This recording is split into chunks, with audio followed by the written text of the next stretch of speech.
Telugu Desam party కార్యకర్తల్ని ఒకరోజు ప్రత్యేకంగా కలిసి వారి సమస్యల్ని వారికి ఉన్నటువంటి ఇబ్బందుల్ని తెలుసుకుని వాటి పరిష్కారానికి ఒక మార్గం ఏర్పరచుకునే విధంగా ఒక ప్రత్యేకమైనటువంటి కార్యక్రమాన్ని ఈరోజు నిర్వహించడం జరుగుతుంది. దీని ద్వారా అనేక మంది కార్యకర్తలు గత ప్రభుత్వంలో ఇబ్బందులు పడి అనేక అక్రమ కేసులు పెట్టించుకున్నారు. అదేవిధంగా ఆ రోజు ఉన్నటువంటి వైఎస్ఆర్ కాంగ్రెస్ పార్టీ నాయకుల దౌర్జన్యాల వలన ఆర్థిక ఇబ్బందులు పడిన వారు ఉన్నారు.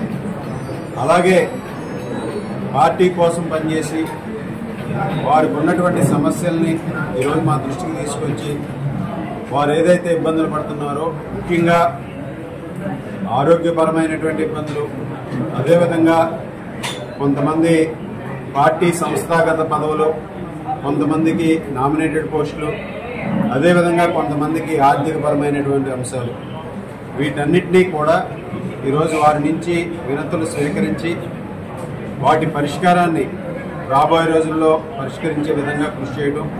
ఒకటి, ఇందులో ఇమీడియట్గా మేము ఏదైతే సమస్యలు ఉన్నాయో వారికి వారు పనిచేసేటువంటి గ్రామాల్లో కానీ వారికి ఉన్నటువంటి కార్యకర్తగా వారు ఇచ్చినటువంటి హామీలు నెరవేర్చడంలో కానీ వారికి ఉన్నటువంటి ఇబ్బందులు కానీ తెలుసుకుని వాటి పరిష్కారానికి వెంటనే చర్యలు తీసుకోవడం జరుగుతుంది. అధికారులకు ఆదేశాలు ఇవ్వడంతో పాటుగా ప్రభుత్వం పరంగా, పార్టీ పరంగా ఇక్కడ మేము కూడా వారికి యుద్ధ ప్రాతిపదికన వీటి మీద సమస్యల మీద తీసుకుని వాటి పరిష్కారానికి కృషి చేసే విధంగా ఈరోజు వారందరినీ కూడా కలవడం జరుగుతుంది. స్వయంగా ఈరోజు ఎంతోమంది కార్యకర్తలు ఆర్థిక ఇబ్బందుల్లో ఉన్నారు.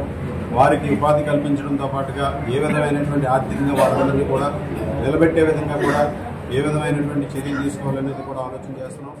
అలాగే